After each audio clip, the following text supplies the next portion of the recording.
Assalamualaikum warahmatullahi wabarakatuh. We are from Group 5. We will present about cultural perception on environment and global context. The first is intercultural communication is deeply embedded in the values and belief system of diverse cultures. Values and beliefs frame the way in which one environment is perceived, acceptable and unacceptable norms of behavior in specific environment. Jadi komunikasi antar budaya sangat berkaitan dengan nilai-nilai dan sistem kepercayaan dari budaya yang sangat beragam. Nilai dan keyakinan ini mencakup cara persepsi lingkungan seseorang, norma perilaku yang dapat diterima dan tidak dapat diterima dalam lingkungan tertentu. Next, environmental factor affect the way people sense, receive, interpret, and respond to message. The relationship between culture, environment, and worldviews is examined to determine how intercultural communication is affected by environmental perception. Jadi, faktor lingkungan dapat mempengaruhi cara orang mengirim, menerima, menafsirkan, dan menanggapi sesuatu. Lalu, hubungan antara budaya, lingkungan, dan pandangan dunia bisa untuk menentukan bagaimana komunikasi antar budaya dipengaruhi oleh persepsi lingkungan. Next is the role of factors such as time and distance are also revived to illustrate that these factors contribute to the complexity of intercultural communication. Jadi peran faktor seperti waktu dan jarak juga ditinjau untuk menggambarkan bahwa faktor-faktor ini sangat berkontribusi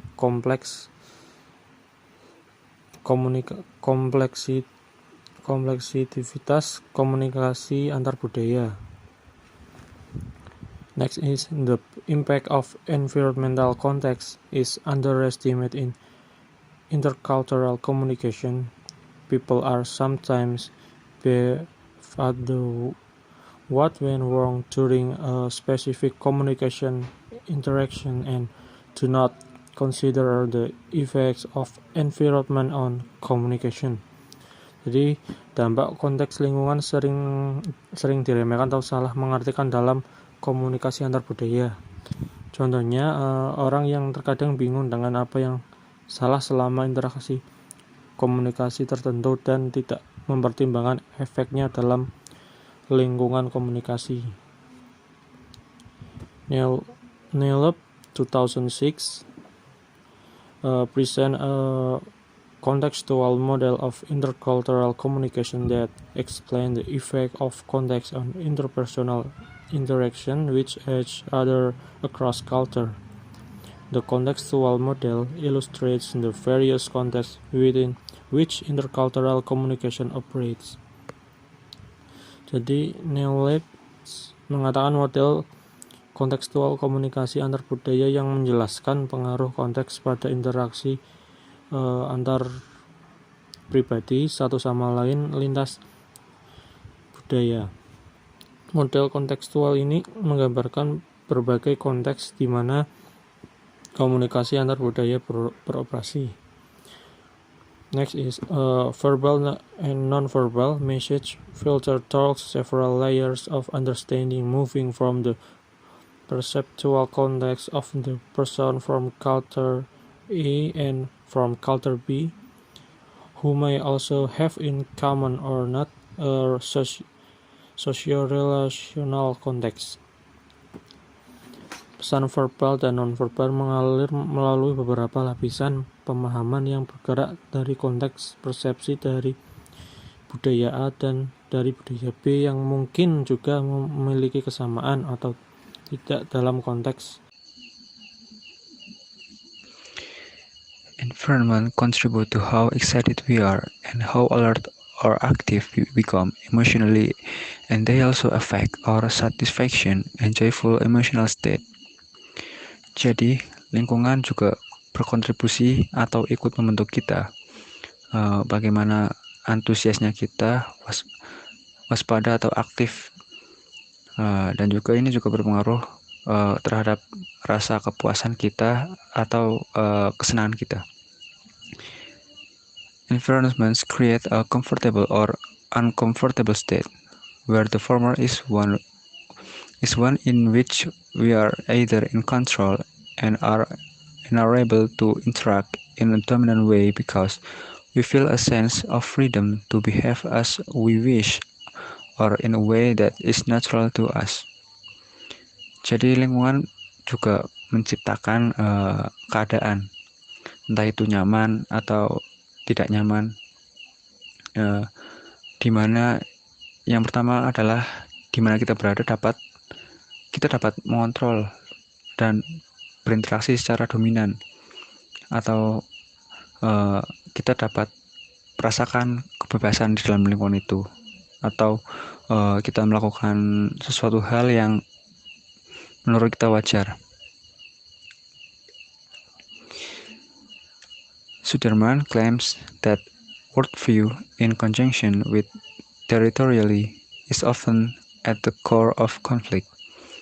A culture's worldview contextualizes the importance of their environment, and that becomes the key basis upon which they construct their intercultural relationship.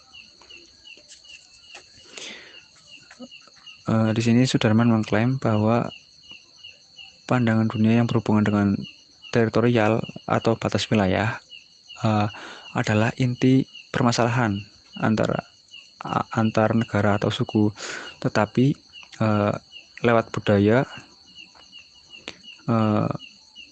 lewat konteks budaya,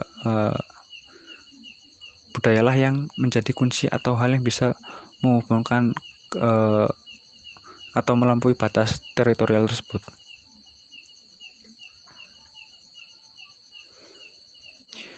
The fact that a culture's relationship with nature is culture-bound means that cultural perspectives are deeply embedded in how cultural groups view nature.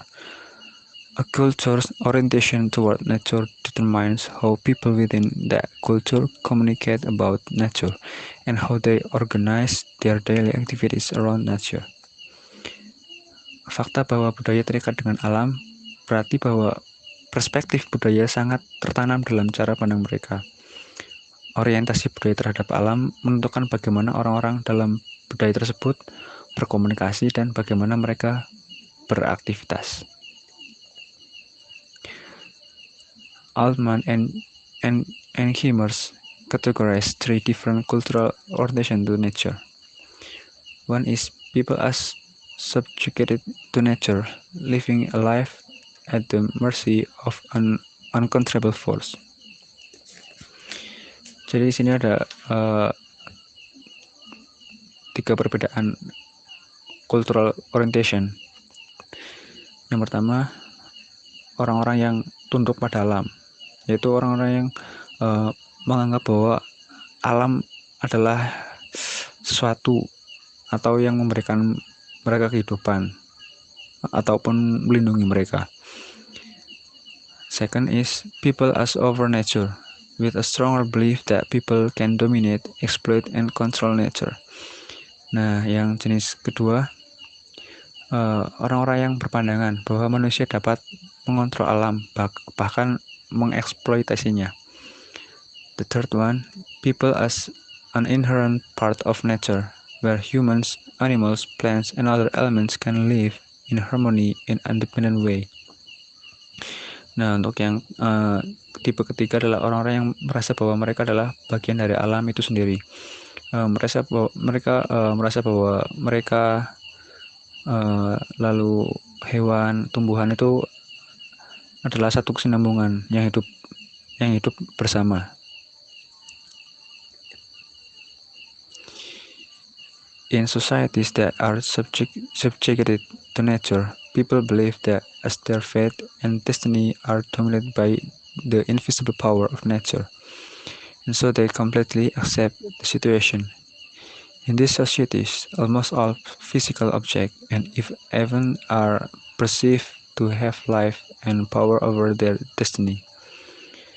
Dalam masyarakat yang tunduk kepada alam, orang-orang itu cenderung percaya terhadap nasib dan takdir mereka, dan percaya bahwa takdir mereka itu didominasi oleh kekuatan yang tidak terlihat. Then, Whitfield maintains that people in such societies, Indonesian for example, tend to be superstitious, are unwilling to take responsibility for their own action or to try hard to influence outcomes and change their fate. Whitfield mencontohkan Indonesia sebagai bangsa yang mungkin memiliki banyak orang yang percaya kepada mitos atau tahayul.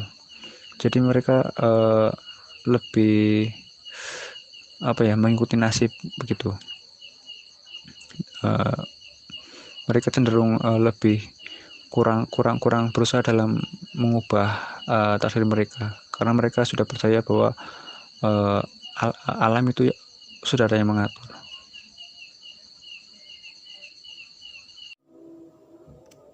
Okay, I will continue the material. That's a culture view about their natural environment also affect how they perceive and design their built environment. The cultural perception about environment and interaction among individuals and groups within those affect intercultural communication in various ways. Knapp and Hall suggest that there are 6 perceptual bases for examining environment. First, formal versus informal. Second is warm versus cold. Third is private versus public. Four is familiar versus unfamiliar. Number 5 is constraining versus free. Number 6 is distance versus close. All above environmental factors affect intercultural communication in varying degrees. Hall identify 4 distance zones appropriate for different types of communication and interaction. First is intimate distance from 0 until 18 inch. This is for embracing, touching, or whispering. Second is personal distance from 1.5 until 4 feet. This is for interaction among good friends. Number 3 is social distance from 4 until 12 feet. This is for interpersonal transaction and interaction among equivalent. And the last is public distance over 12 feet. This is for set around important public figure for public speaking. In the same way that distance affect intercultural communication, so does time. Time orientation or the perception and use of time is cultural. Hall theory on time orientation across culture is well known in intercultural communication. Hall, M time or monochromic cultures and P time or polychromic cultures have been cited in intercultural communication literature exhaustively, suggesting that culture function either in linear and orderly manner, doing one thing at a time, or in more flexible mode, doing several things at the same time. Intercultural communication is complicated by the various environmental factors that affect the manner in which communication is sent and received. Factors such as structure, power relationship, distance, and time play a role in the effectiveness of communication. Case study: if not most countries around the world, service workers expect tips and often depend on them for their livelihood. However, in Japan, it is quite different. Most workers in Japan do not depend on tips to survive. Jadi di Jepang itu dilarang memberikan uang tip kepada pelayan, entah restoran mewah ataupun hotel. Padahal hal seperti itu di negara lain itu sudah biasa, namun orang-orang Jepang memiliki pandangan bahwa apabila seseorang memberikan tips itu seakan-akan mereka itu merendahkan orang-orang Jepang tersebut. Terima kasih. Thanks. Wassalamualaikum warahmatullahi wabarakatuh.